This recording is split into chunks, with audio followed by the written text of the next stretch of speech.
Bonjour à tous, c'est Peggy Duntio. Aujourd'hui, on se retrouve pour une toute nouvelle vidéo. Voilà, j'espère que vous allez bien. Aujourd'hui, moi, je tiens à vous parler de quelque chose qui prend de plus en plus de l'ampleur, quelque chose qui se fait de plus en plus connaître, quelque chose qui devient un phénomène, voilà, que j'ai trouvé, jugé important de vous en parler afin que vous sachiez de quoi en quoi ça consiste. Eh bien, aujourd'hui, pour ceux qui ne l'ont pas deviné, je tiens à vous parler de la mécatronique. Alors, vous allez me demander, bah, c'est quoi la mécatronique? Est-ce que c'est quelque chose qui se mange? Est-ce que c'est quoi en fait? Est-ce de la mécanique? Est-ce de l'électronique? Est-ce, qu'est-ce que c'est en fait? Qu'est-ce que c'est que la mécatronique? Eh bien, c'est tout ce que nous allons essayer de voir tout au long de cette vidéo. Et sans plus tarder, moi je vous présente tout ce qu'on va voir tout au long de la vidéo. Alors on va commencer avec une brève description de la mécatronique. Question de savoir, de connaître son historique, de connaître sa définition, et ben de voir aussi ses différentes évolutions et ses avantages. Et on va terminer avec ses métiers et ses débouchés. Alors, un peu un peu d'histoire.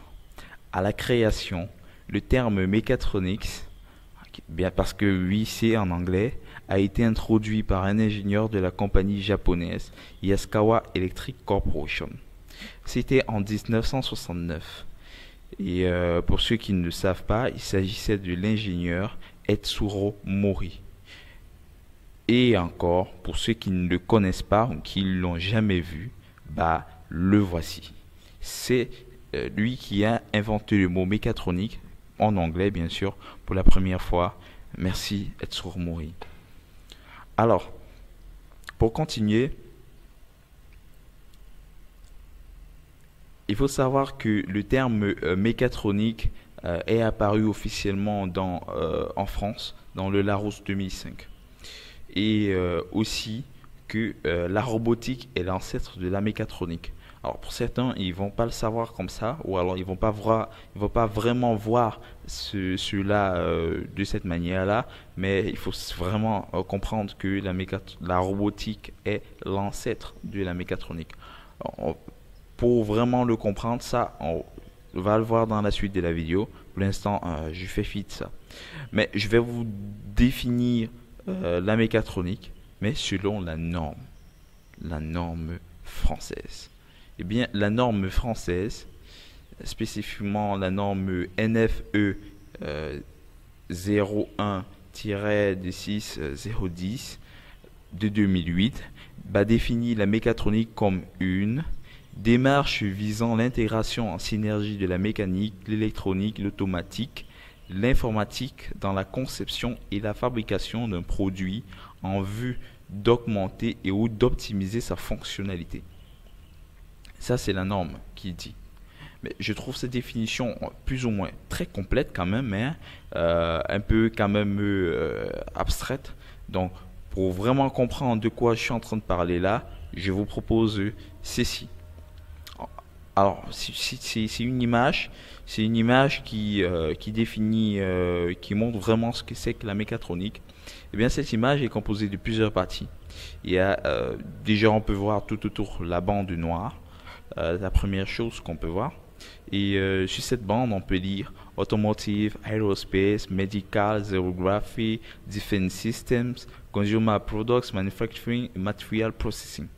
En fait, qu'est-ce que c'est? Il s'agit en fait de différents domaines dans lesquels la mécatronique trouve ses applications. Voilà, ce sont les domaines dans lesquels la mécatronique trouve ses applications. Alors pour continuer, moi je vous propose de vous présenter les différents secteurs dans lesquels la mécatronique se trouve.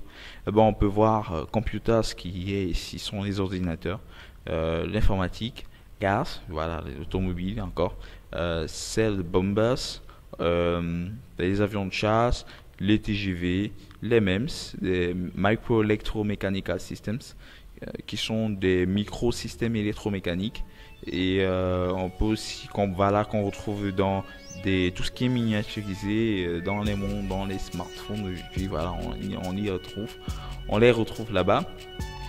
On a aussi l'électroménager, donc les appareils photo, les moulinex, etc. Voilà. Et on va finir avec les outils. Les chignoles, perceuses, etc. Pour davantage donner l'exemple, cette fois-ci par secteur, dans l'aéronautique dont j'ai déjà parlé, ici on utilise la mécatronique pour les commandes de vol, les commandes de vol et les actionnels électriques. Dans le grand public, voilà, les loisirs, l'électroménager. Dans l'automobile, on verra alors l'aide à la conduite et la sécurité active, voilà, les accessoires, qui est comme accessoire. En industrie, on verra la robotique, voilà. Et je vais finir avec le ferroviaire, où on a les bougies intelligentes, les suspensions, l'inclinaison de la caisse, les essieux radiants et le freinage. Alors, pour donner davantage d'exemples, je parlerai du disque dur. Ça, vous ne savez certainement pas, mais en fait, le disque dur est bien et bel un produit mécatronique. Alors, en fait, il s'agit ici de la tête de lecture du disque de lecture, ou si vous voulez d'écriture plutôt, du disque dur qui constitue la partie mécatronique. Là, c'est un ensemble quand même, voilà. Alors on va commencer une nouvelle partie où on va parler des évolutions et des avantages de la mécatronique, savoir de façon concrète ce que c'est que la mécatronique encore. Alors, dans cette partie, il faut savoir que la mécatronique est basée sur deux choses. La première est l'ouverture aux nouvelles technologies. Et pour parfaitement illustrer cet exemple, je vous propose ceci.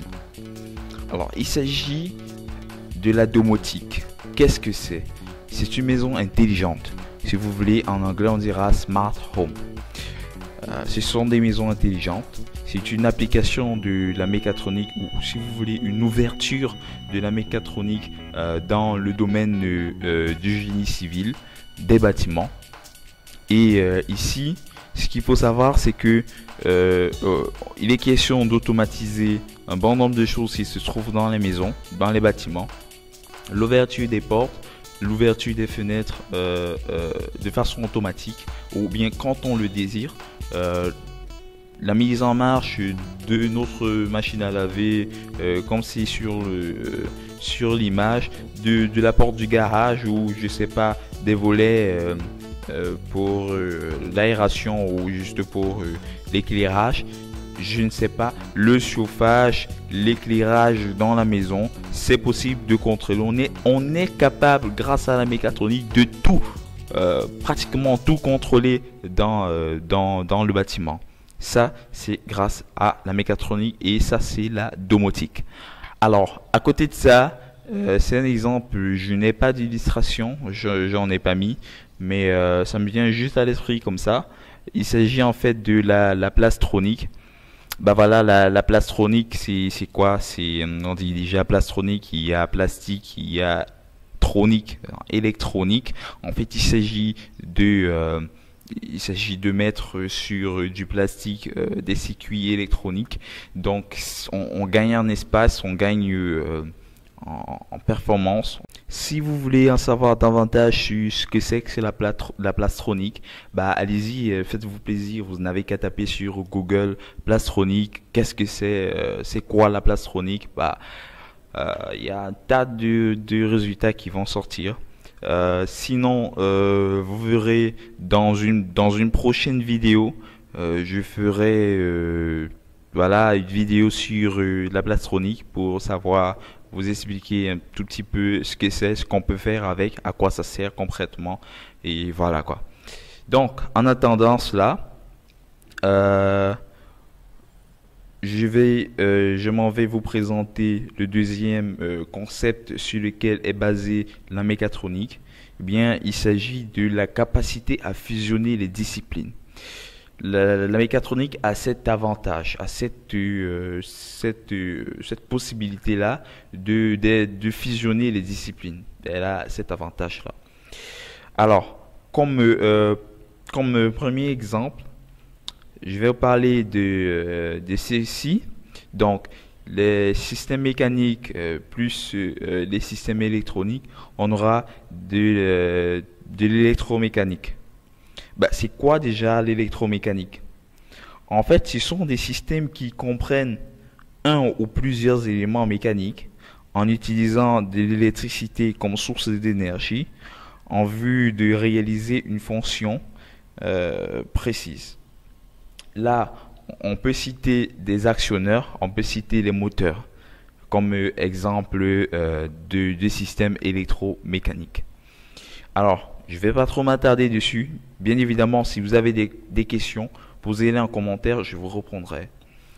Alors, pour continuer, on a Computers, ici qui représente l'informatique, ajouté avec les systèmes mécaniques qui donnent Mechanical C et D. Il s'agit de quoi? Il s'agit de la conception et de la fabrication des pièces assistées par ordinateur, la CFAO. Vous l'avez certainement entendu. En fait, ici, il y a pas mal de logiciels qui permettent de le faire. Je peux citer SolidWorks, je peux citer CATIA, je peux aussi citer AutoCAD, je peux même citer Blender. Et en parlant de Blender, je tiens à travers cette vidéo, pour ceux qui sont intéressés, à vous signifier que vous allez bientôt vous allez bientôt pouvoir vous former en Blender. J'ai toute une autre playlist sur laquelle je compte faire une formation sur Blender pour vraiment faire de la conception 3D. On va commencer par les bases, mais nous n'en sommes pas là. Nous parlons de la mécatronique et nous parlons de la conception assistée, la conception et la fabrication assistée par ordinateur. Alors, dans cette partie, généralement, il ne faut pas oublier quelque chose qui est très utilisé de nos jours. Il s'agit des imprimantes 3D. C'est quoi une imprimante 3D? En fait, c'est une imprimante comme une imprimante pour imprimer du contenu, du texte, des images, etc. sur un bout de papier, sur un papier de format A4 ou n'importe quel format. Voilà. Ici, il s'agit plutôt d'imprimer de la matière. Si vous voulez vraiment savoir ce que c'est, faites-vous plaisir une fois de plus, allez sur Google, tapez. Ou si vous voulez poser la question en commentaire, là, je vous répondrai. Si vraiment besoin est, j'en ferai une vidéo une autre vidéo pour vous en parler. Alors, je vais pas m'attarder dessus. Je vais continuer avec les systèmes de contrôle et les systèmes électroniques. Ça donne contrôle électronique. Il s'agit en fait ici des circuits de contrôle. Là, l'exemple parfait, c'est le capteur. Un capteur, en fait, c'est un dispositif qui transforme une grandeur physique observée en une grandeur utilisable électrique. Une grandeur utilisable qui peut être électrique, qui peut être une intensité. Là, on va parler des capteurs de pression, de distance, de chaleur, de mouvement, de présence, etc., etc. Il y a une pléthore de capteurs aujourd'hui. Et justement, ces capteurs-là sont des circuits de contrôle. Alors, pour terminer cette partie, on va parler des systèmes de contrôle des ordinateurs qui ici, comme je le rappelle encore une fois de plus, constituent l'informatique. On aura Digital Control System, qui sont en fait des contrôles numériques. Il s'agit en fait de du contrôle d'un procédé industriel doté d'une interface aux machines, un IHM, et ceci pour la supervision d'un réseau de communication numérique.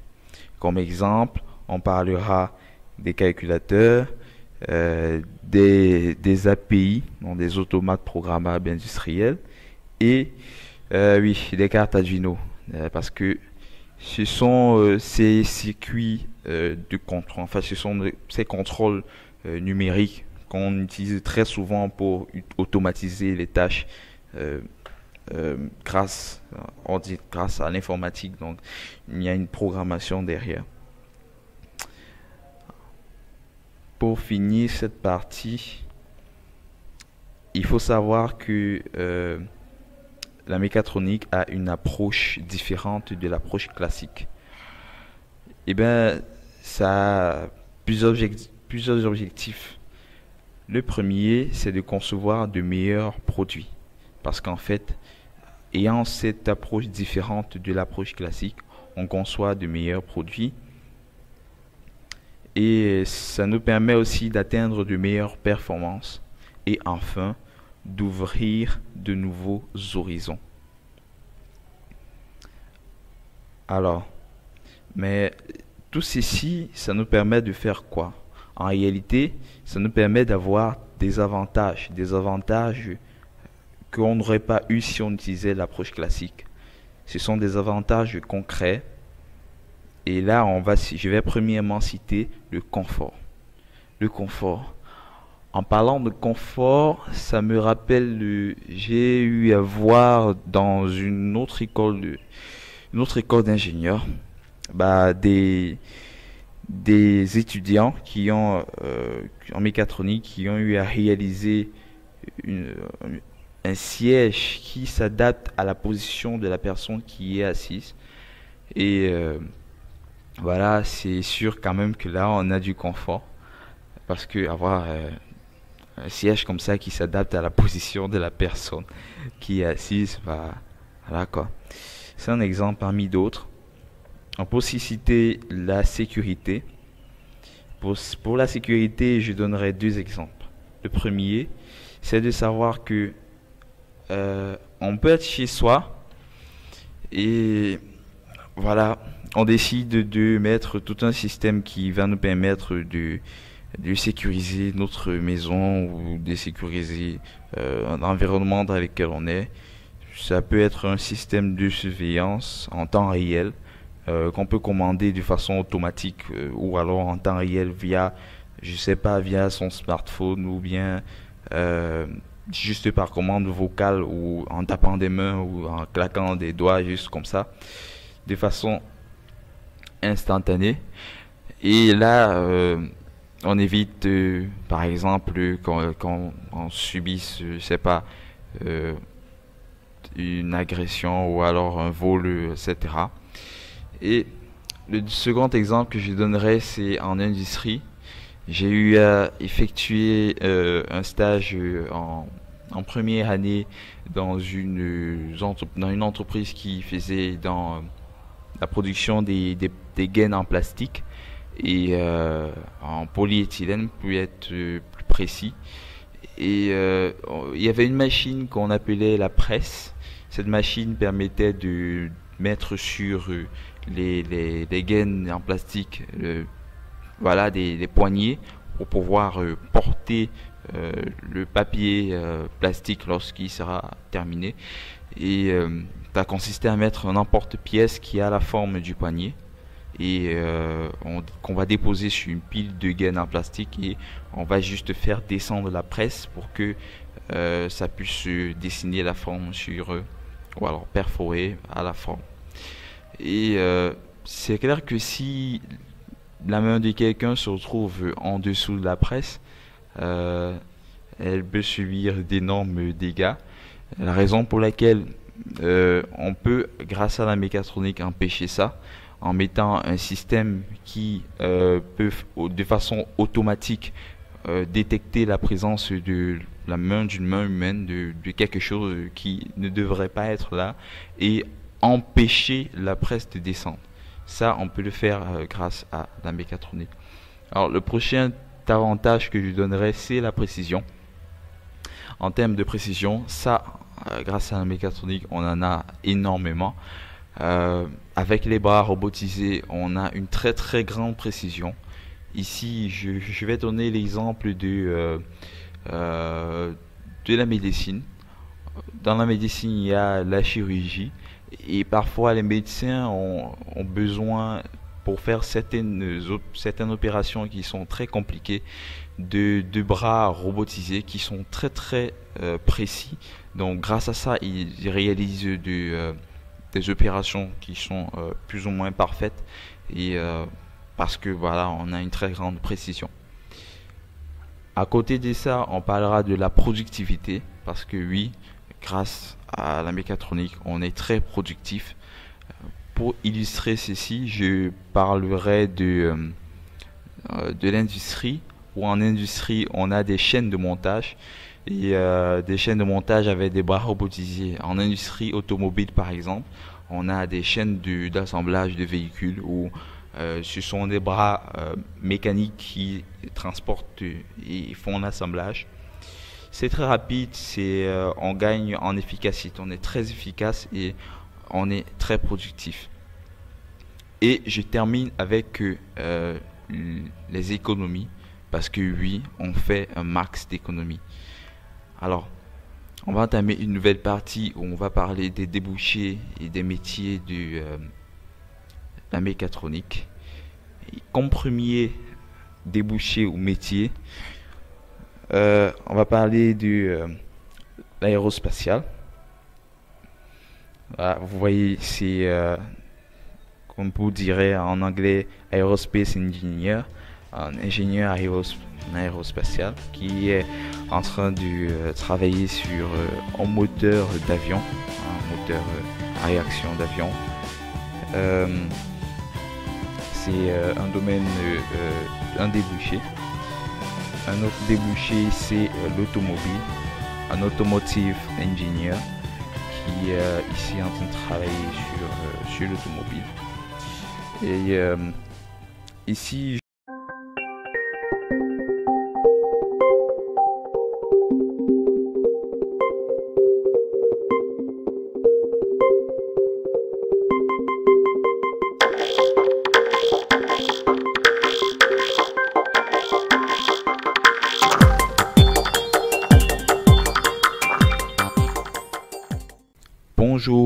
bonjour à tous, c'est Peggy Duntio. Aujourd'hui, on se retrouve pour une toute nouvelle vidéo.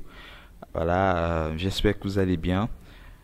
Aujourd'hui, moi, je tiens à vous parler de quelque chose qui prend de plus en plus de l'ampleur, quelque chose qui se fait de plus en plus connaître, quelque chose qui devient un phénomène, voilà, que j'ai trouvé, jugé important de vous en parler, afin que vous sachiez de quoi en quoi ça consiste. Eh bien, aujourd'hui, pour ceux qui ne l'ont pas deviné, je tiens à vous parler de la mécatronique. Alors, vous allez me demander, c'est quoi la mécatronique? Est-ce que c'est quelque chose qui se mange? Est-ce que c'est quoi en fait? Est-ce de la mécanique? Est-ce de l'électronique? Qu'est-ce que c'est en fait? Qu'est-ce que c'est que la mécatronique? Eh bien, c'est tout ce que nous allons essayer de voir tout au long de cette vidéo. Et sans plus tarder, moi je vous présente tout ce qu'on va voir tout au long de la vidéo. Alors on va commencer avec une brève description de la mécatronique. Question de savoir, de connaître son historique, de connaître sa définition, et de voir aussi ses différentes évolutions et ses avantages. Et on va terminer avec ses métiers et ses débouchés. Alors, un peu d'histoire. À la création, le terme mécatronics, bien parce que oui, c'est en anglais, a été introduit par un ingénieur de la compagnie japonaise Yaskawa Electric Corporation. C'était en 1969. Et pour ceux qui ne le savent pas, il s'agissait de l'ingénieur Etsuro Mori. Et encore, pour ceux qui ne le connaissent pas ou qui ne l'ont jamais vu, le voici. C'est lui qui a inventé le mot mécatronique en anglais bien sûr pour la première fois. Merci Etsur Mouri. Alors, pour continuer, il faut savoir que le terme mécatronique est apparu officiellement en France dans le Larousse 2005. Et aussi que la robotique est l'ancêtre de la mécatronique. Alors pour certains, ils vont pas le savoir comme ça, ou alors ils vont pas vraiment voir cela électrique permettant, par exemple, de transmettre ou de recevoir des informations, ou alors de conditionner ou de conserver des signaux. Voilà ce que l'électronique permet de faire.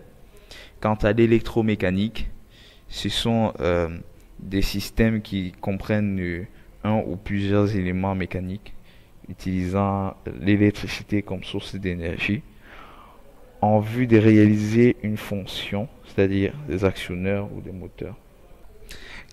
Quant à l'automatique, lui par contre, il traite la modélisation et l'analyse, la commande et la régulation des systèmes dynamiques, ceci permettant d'automatiser l'automatisation des tâches par des machines fonctionnant sans intervention de l'homme. Comme exemple, on va parler de la modélisation, de la simulation ou alors du contrôle. La simulation se fait à travers des logiciels de simulation comme CATIA par exemple, ou et en fait il y en a une pléthore de logiciels qui traitent de la simulation, qui font de la simulation. Quant à la modélisation, il y en a aussi. Si elle est 3D, on peut citer CATIA encore, on peut citer SolidWorks ou Blender. Et quant au contrôle, là on utilisera des API, des automates programmables industriels, ou alors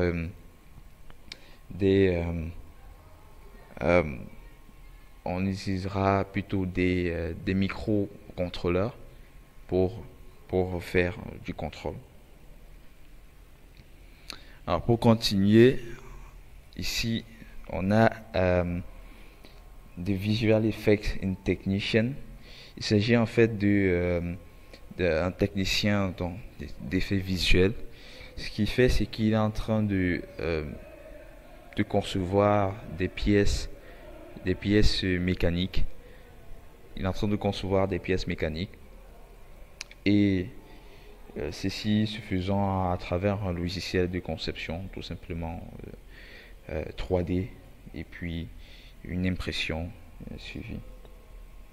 Et je vais finir cette partie du débouché avec, vous l'aurez certainement deviné, la robotique. Un bras mécanique, voilà, qui porte des choses, oui, c'est la robotique. Et la robotique, comme je disais, l'ancêtre de la mécatronique, se veut ceci, elle a une partie qui traite de la commande numérique, une autre qui parle de la mécanique et un peu d'électronique. C'est cet ensemble-là qui forme la robotique.